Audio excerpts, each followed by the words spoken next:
Welcome to the Ask Jordan podcast, answering your questions about selling on Amazon. Now, the award-winning Amazon merchant and best-selling author from Long Island, New York. Here's your host, Jordan Malik. Hey there, Amazon sellers. My name is Jordan Malik. I'm your host of the Ask Jordan podcast, and this is our 89th episode. Hey, thanks so much for making me part of your day. This is the podcast where we only answer your questions about selling on Amazon. Now, every episode we answer a different question from you, the listener, about selling on Amazon. And if you missed an episode, that's okay. Head over to askjordan.net. Askjordan.net. And you can see our recent episodes. There's a link to our archives going all the way back to March of 2014. If you want to hear your voice on an episode and get 7 of my best-selling ebooks 100% free, I'm going to tell you how to do that after we answer today's question. A little bit of housekeeping before we continue. If you do any online arbitrage means finding products online that you can buy low enough where when you sell them on Amazon, you can make a healthy profit. I have a software that I developed, or I had developed for me. You can get it at clearpro.com. C-L-E-E-R. It's the word clear, but with 2 E's. C-L-E-E-R pro. Pro as in professional. Clearpro.com. I know what you're thinking. Oh, geez, software. It's a lot simpler than that. It's a software that actually runs inside your browser. It's a lot simpler than how I'm saying it here, but you have to use the Chrome browser. Some of you use Firefox or Internet Explorer. Chrome is my favorite browser. It's made by Google. You use it to surf the internet, and this software is free. You install it in your browser. So all the details for you to get that and how to use it, how you can use it to make money, is over at clearpro.com. Clearpro.com. CLEERPRO.com. And it's free for now. I don't know if I'm actually ever going to charge for it. But at least, I'm recording this mid to late May. It's going to be free for at least a couple of weeks and maybe permanently free. I don't know. We'll see how well it does. Some more housekeeping for those of you who are listening to this and you've never sold on Amazon before and you want to learn how. Here's a couple links for you. You can learn for free how to learn how to sell on Amazon for free. If you head over to my resource page, it's jordanmalik.com/resources. jordanmalik.com/resources. And I'll put, of course, all these links that I mentioned, I'll put in the show notes.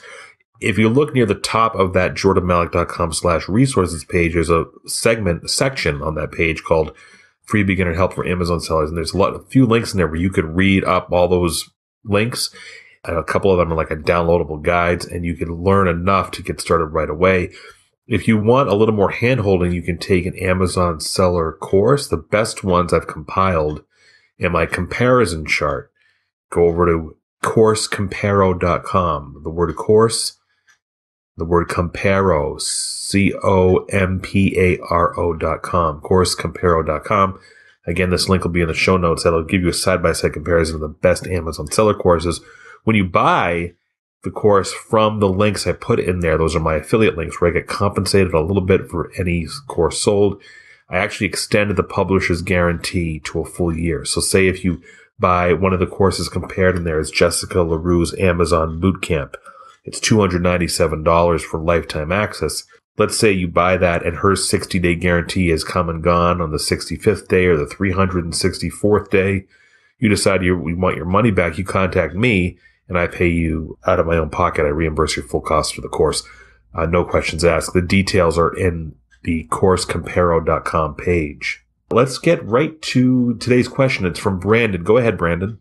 Hey, Jordan. My name is Brandon Stiles from Nashville, Tennessee. And I was wanting to ask if my goal was to start from pretty much nothing in Amazon and have a goal of making $100,000 at the end of the year. What do you think would be the best route and my starting strategies to do that? Thank you. Brandon, thank you for asking that question. First, I'm going to tell you what most folks do and what they shouldn't do. So is it possible for you to go from $0 to $100,000 in profit a year? If it's not a year, it's certainly, it could be done in about a year and a half, but maybe you could do it in a year. It depends on how hard you hustle. But let me get to what most sellers, I'm going to say 95% of new sellers who want this goal of huge revenues in a year, but most of them do, and it's a wrong approach. they will go on Amazon, try to find a product that they think is selling pretty well. Then they'll go to Alibaba.com, which is where you contact Chinese manufacturers. They'll find the product on Alibaba.com. They'll pay their asking price, the manufacturer in China. And the Amazon seller is thinking goes like this. If I find an item that's selling on Amazon for $15 a piece, and I can buy 1,000 of them for $8 a piece, I can earn a profit of $3 to $4 a piece, and thus I'll make $3,000 profit. And I'll just repeat that process again and again and again. In general, that's like a structured approach, but there's a lot more to it. And majority of sellers do not do their homework. They do not negotiate pricing. They do not find a product that they can put some kind of unique spin on or buy at a cost lower than anybody else. And they just slap it up on Amazon without doing their due diligence and without marketing it correctly, or without marketing it and or without creating their own product listing where they can optimize it to get the best traction it can in Amazon. And then they fail. So that's when most people want to go for the big money right away, that's what they do. There really is no a big money right away approach to this, by the way. Everything does take time. So that's the approach that I suggest you don't pursue. Now, you can import from China. You can negotiate with manufacturers in China. You can do what's called private label, finding a product manufactured in China, making it your own label, etc. You can do all the things I just mentioned, but if you talk to anybody who's done sourcing that way, importing, private label, etc., and you say, hey, how long did it take you to go from 0 to 100,000 of profit? I don't think any one of them is going to say a year. It's probably very rare if somebody does that in a year's time. I can understand somebody says, about 2 years, 3 years, if they never took any preliminary learnings or training. People that just jumped in and just like went for it, I can see them saying, yeah, it took me 2 to 3 years. Now there's so much training out there and valuable courses. Well, I should say, out of every 100 gurus / experts / courses that are out there on buying wholesale, importing, private label, etc., there's probably about 10% of them are legitimate. So there's like 90% scams, 10% are legitimate. You can find many of them on my blog. Go to jordanmalik.com/blog and do a search for wholesale, do a search for private label, do a search for importing, and you'll find links to my trusted resources there.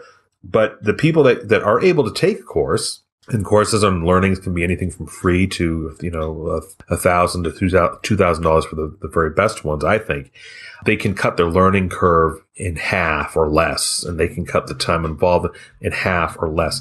So it is possible, to follow that route when you follow the right type of training and do the right things, negotiating with suppliers, researching things properly, testing things. One thing I didn't include is when I talk about the people that do it the wrong way is they don't test anything. It's very critical to test with samples when you're doing that large volume of importing, etc., before you do the large volume of importing.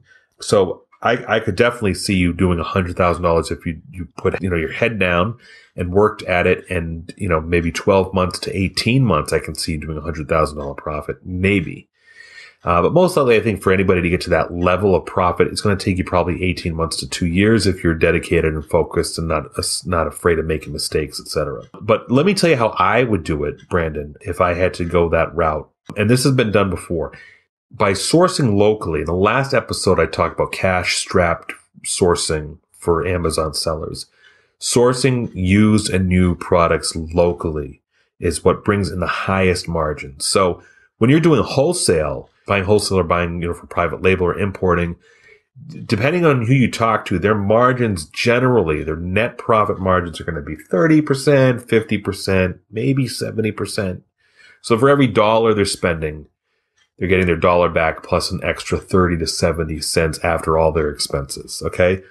But that's appealing because they're able to do that in volume. They're able to buy the hardest working ones, the most successful ones are able to turn $100,000 into $150,000, right? I like sourcing locally used and new products, particularly books, toys, media like CDs, some DVDs. Amazon has restrictions on DVDs priced over $24.99 now. Blu-ray discs, video games. I'm talking about mostly used. And I find those locally from garage sales / thrift stores / church sales or on Craigslist. Books I still find in libraries today. And the reason why I like sourcing locally in that regard, not so much the retail stores, which I still do, but I'm talking about getting their maximum amount of profit. The reason why I like sourcing locally is because you're instead of turning $1 into $1.50, turning $1 into $3, $4, $5, $10. And you're able to thus multiply your income based on your expenses, meaning the cost of goods.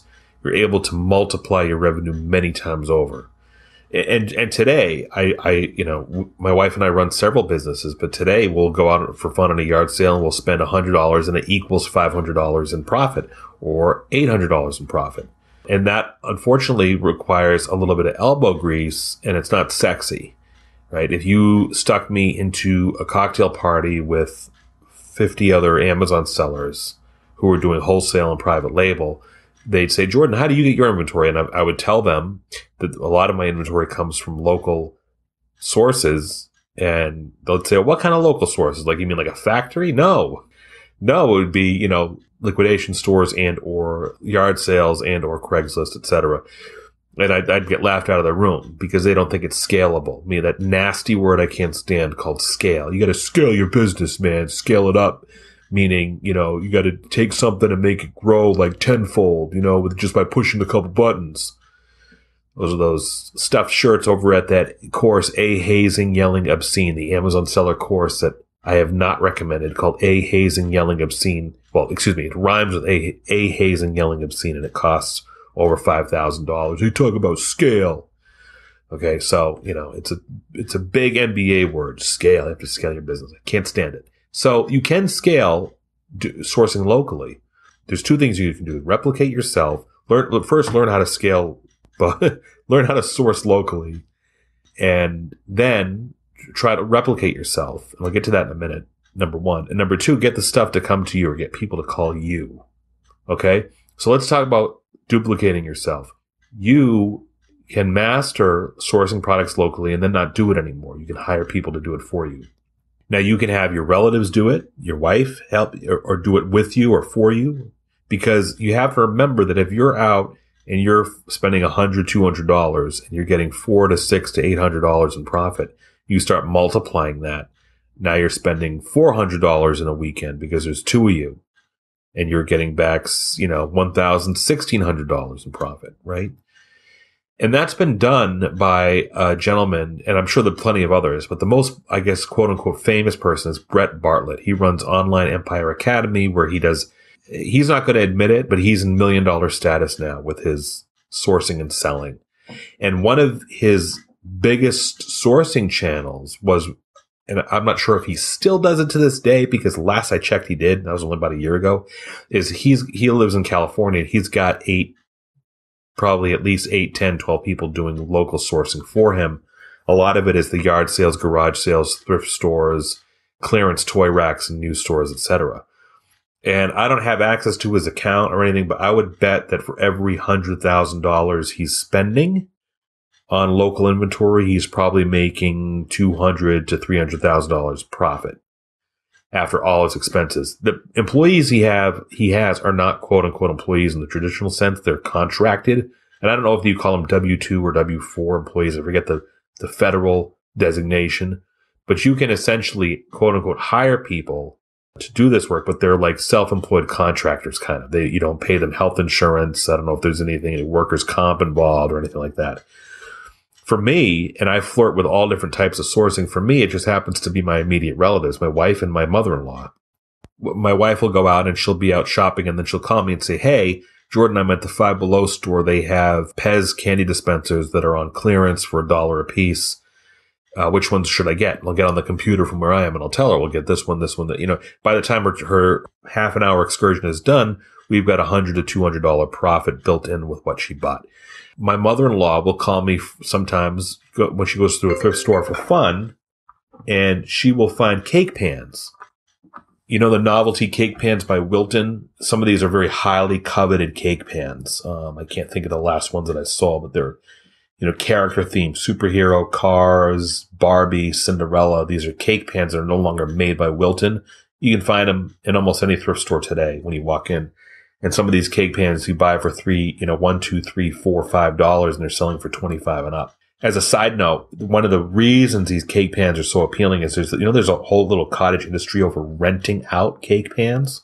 So if you wonder why some of these novelty Wilton metal cake pans get $15, $25, $50, $100 on Amazon or even sometimes eBay, it's because there's people that actually buy them and they rent them out to, homemakers or women that are having a party and they don't want to, they want a certain cake mold.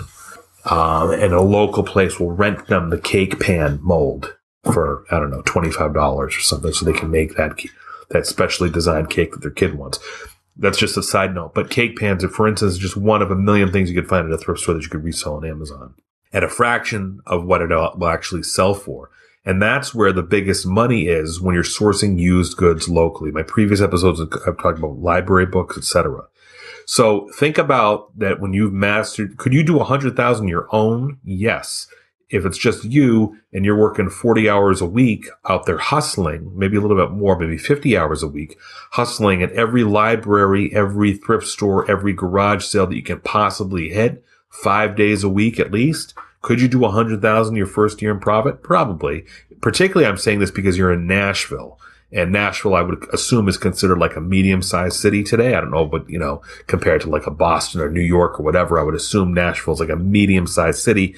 So between Nashville, the city itself, and the suburbs, you got all sorts of pickings out there.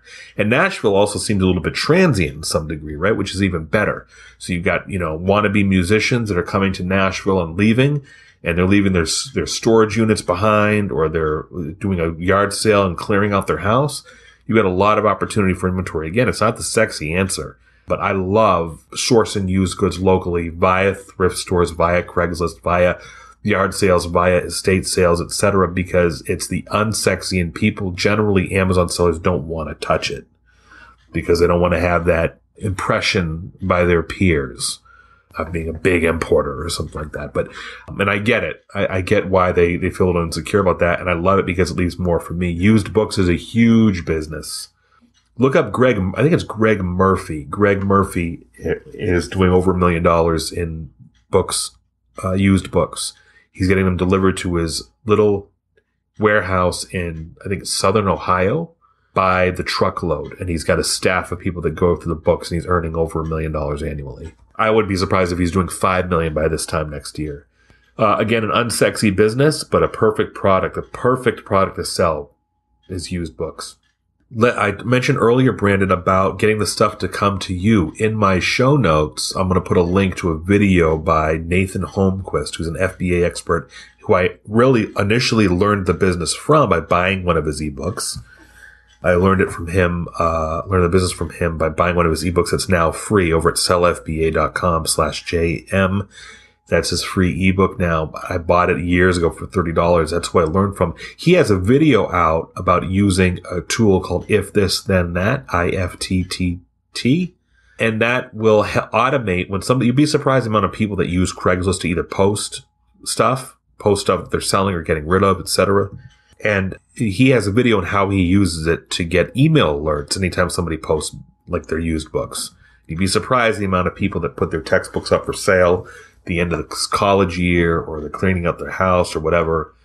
But you can use the same service, If This Then That, IFTTT, to get alerted when somebody's posting a certain toy, brand new baby items still in the package, or cake pans, or what have you. And I think one of the major problems, Brandon, is that people give up. Right? I have people that contact me and they say, Jordan, I did what you did. I went to a library and there was no books there. I'm like, okay, how many times did you go? Once. They went once. Did you visit any other libraries? How many libraries did you visit? They'll say, well, 2. Now, I understand if you're in the middle of nowhere and there's 100 miles to the nearest library, then you've got to, weigh out your pros and cons of making a road trip. But even road trips are possible. My wife and I were still doing road trips about 2 or 3 years ago, designated just to go to liquidation stores to find products. That's another thing. If you can find independent liquidation stores, they're called grocery salvage stores. I have a list of them at bit.ly/it's free, bit.ly/SS as in super secret, list13, bit.ly/SSLIS as in super, T as in tomato, 13, the number's 13. And that will give you a list of salvage grocery stores and salvage stores and links to other reliable grocery and salvage stores, particularly the independent ones, meaning they're either an extremely small chain like 3 to 5 stores or they're mom and pops. These liquidation stores that run, I don't know what they call them, like off shelf, or a lot of health and beauty, a lot of stationary products, a lot of grocery products that are either, store shelf pulls they call them. Don't buy anything, of course, that's expired or going to expire in the next 3 months or so. But that's where also you can multiply your revenue. There's a liquidation store that will remain my secret that I go to every now and then, maybe once a year. And it's a good 4-hour drive from where I live. But I go there because, I buy stuff literally for $1 or $2 that ends up selling for 10, 12, 15 and up. Another great way to multiply your revenue. And I actually learned all that from Jessica LaRue, who has I think it's her Grocery Gold Mine ebook. I'll include a link to that. But I learned that from her, and she does it in pallets. She lives out in California, and she'll buy liquidation products from a grocery salvage store by the pallet, meaning, a stack of pallets of toothpaste or whatever. So that's another way to multiply your income. So, Brandon, I hope that gives you a great start. Yes, it can be done. You got to hustle, work hard, not be afraid to make mistakes, and pick yourself up when you fall down. And Brandon gets all 7 of my ebooks about selling on Amazon and eBay. Brandon, just go to askjordan.net, click on the small envelope icon near the upper right-hand corner of the page. Send me an email so I know where to send your ebooks to. And if you, the listener, if you want to submit a question to the podcast and have a chance to win all my best-selling books, like Brandon, call 516-619-online. That's 516-619-6654. Or go to askjordan.net and scroll down. Look for the directions on submitting your question. Hey, thanks for listening. This has been the Ask Jordan podcast. We'll see you again in our next episode.